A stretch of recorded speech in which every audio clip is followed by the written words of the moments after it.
Hello everyone, welcome back to my channel. आज मैं share करने वाली हूँ कपड़े का यूज़। तो देखिए मेरे पास एक ये कपड़ा पड़ा हुआ था जो कि किसी काम में नहीं आ रहा था। वैसे तो ये सूट पीस है, लेकिन अब मैंने सोचा इसमें से सूट तो मेरे पास बहुत सारे हैं, अब कुछ अलग बनाया जाए।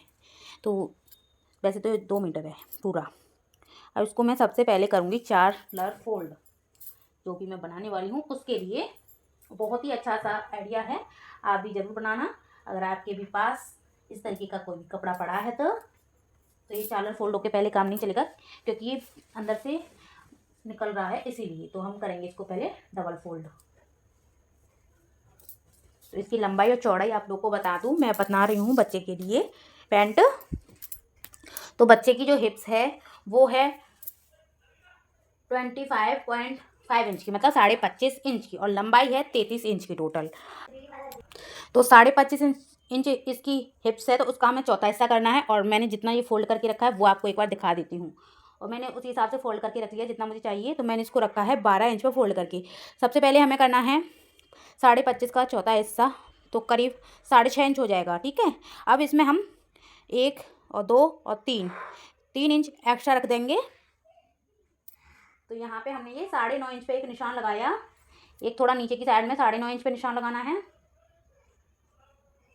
और यहाँ से यहाँ तक आसन का निशान लगाएंगे हम। तो यहाँ से करीब, और ये हमारा किनारी वाला हिस्सा आ रहा है।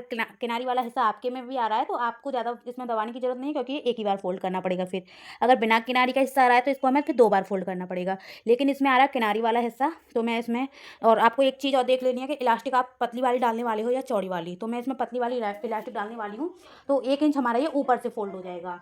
तो मैं यहाँ से टोटल 11.5 इंच पे निशान लगा रही हूँ।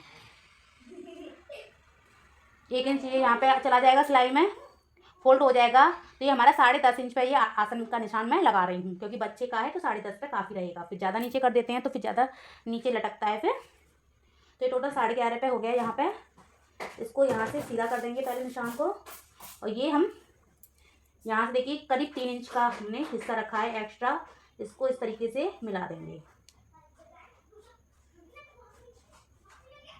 आप इसमें म्यानी लगाना चाहो तो म्यानी लगा सकते हो, लेकिन म्यानी थोड़ी सी ज़रूरी हो जाती है, ताकि हमारे जो हिस्सा है फटता नहीं है, यहाँ से लंबे समय तक चलता है। अब देखिए, अब हमें टोटल इसकी लंबाई चाहिए। तो लंबाई हमारी जो टोटल है बच्चे की वो 33 इंच की है। 1 इंच हमने ऊपर के लिए रखा है, ऊपर से जाएगा तो 34 इंच हो गया। अब 1 इंच ही हम नीचे से दबाएंगे। आपको 1 इंच या 2 इंच जितना भी दबाना है उतना आप ले सकते हो। तो मैं 35 इंच पे इसको टोटल कटिंग कर रही हूँ।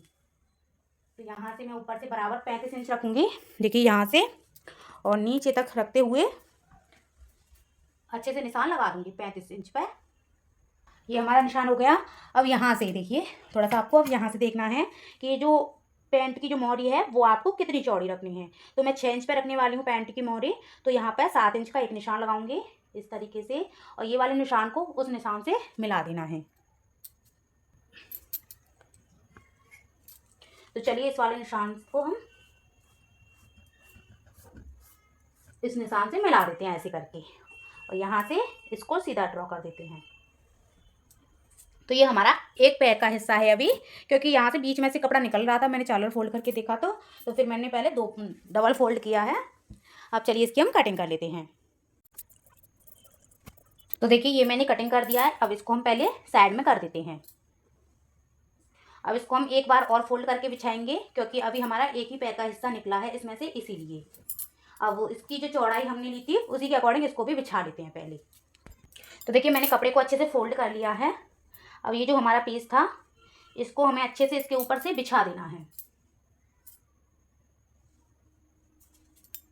तो मैंने इसको बिछा दिया है, आपको शायद दिख नहीं रहा होगा क्योंकि कलर से कलर मैच हो गया इसलिए। तो चलिए इसके बराबर मैं कटिंग कर लेती हूँ। तो देखिए ये भी कटिंग हो चुका है इस तरीके से, दूसरा पैर भी। अब हम इसमें से म्यानी कट कर लेते हैं।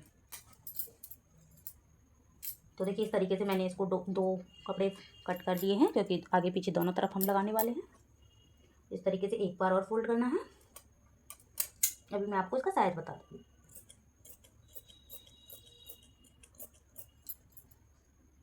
छोटा पैंट है तो ज़्यादा लंबी लेने की ज़रूरत नहीं है आपको। तो ये देखिए म्यानी हमारी कट हो चुकी है। अब इसका एक बार आपको नाप दिखा दूँ कि कितना लिया है।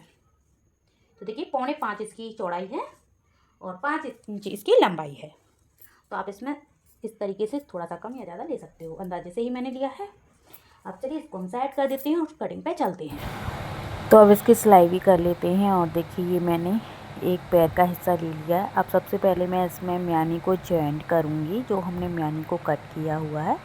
तो एक साइड में इस तरीके से करना है, फिर इसी एक ही पैर में दूसरी साइड भी आपको म्यानी को सेट करना है। ऊपर से एक सिलाई और लगा देनी है आपको, ताकि मजबूती भी रहे और फिनिशिंग भी रहे, और ताकि रोज़ रोज़ ये सिलाई जो है निकलती तो भी नहीं, क्योंकि यहाँ पे ही ज़्यादा लोड पड़ता है बैठने उठने में, इसीलिए।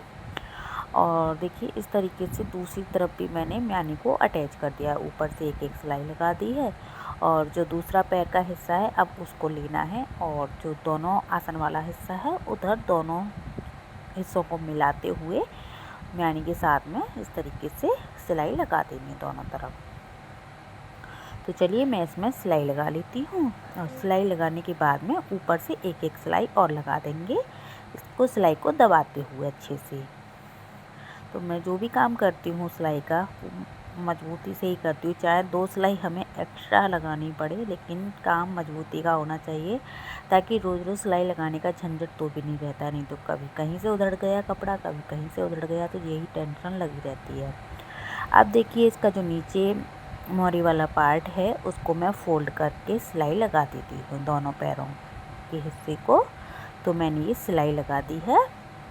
अब इसको देखिए पैर वाले हिस्से को ही हम पहले रेडी कर लेते हैं। इस तरीके से पूरे एक पैर से लेके दूसरे पैर तक हम इसमें सिलाई लगा देंगे। बीच का जो म्यानी वाला हिस्सा वो आपका बीच में ही दोनों हिस्से बराबर रहने चाहिए, आगे और पीछे वाले। तो नीचे से तो हमारी जो पजामी है, पैंट है, वो कंप्लीट हो चुका है। अब हम इसमें इलास्टिक और ऊपर से जो फोल्ड करना है वो साथ में कर देते हैं। हमने इलास्टिक ले ली है अपने अकॉर्डिंग, जितनी लंबी आपको इलास्टिक लेनी है उस हिसाब से आप अपने बच्चे की पजामी से नाप लीजिए कि कितने बच्चे की पजामी में कितनी बड़ी इलास्टिक पड़ी हुई है, उस हिसाब से आपको लेके और इस तरीके से राउंड में सिलाई लगा देनी है। और कपड़े के साथ में ही आप सिल सकते हो, नहीं तो पहले आप कपड़े पर सिलाई लगा लीजिए, फिर आप इलास्टिक बाद में भी डाल सकते हो। मतलब जैसे आप चाहो वैसे आप अपने अकॉर्डिंग कर सकते हो। तो मैं भी दोनों तरह से कर लेती हूँ, जैसे आसानी मिलती है मुझे। तो देखिए इस तरीके से मैंने इलास्टिक को लगा दिया है, साथ में सिलाई भी लग चुकी है। अब इसको हम सीधा करके और बच्चे को पहना के दिखाते हैं, जिसके लिए मैंने बनाई है ये पैंट बनाया अपनी बच्ची के लिए, क्योंकि अब गर्मियाँ आ गई हैं तो हल्के फुल्के पैंट चाहिए बच्चों के लिए। और बच्चे बड़े होते दिखते हैं तो छोटे भी हो जाते हैं, क्योंकि इस पर वो एक भी नहीं रहा था। मैंने सोचा फ़िलहाल घर पर ही बना देती हूँ, फिर बाज़ार से भी ले आऊँगी 1-2 पैंट।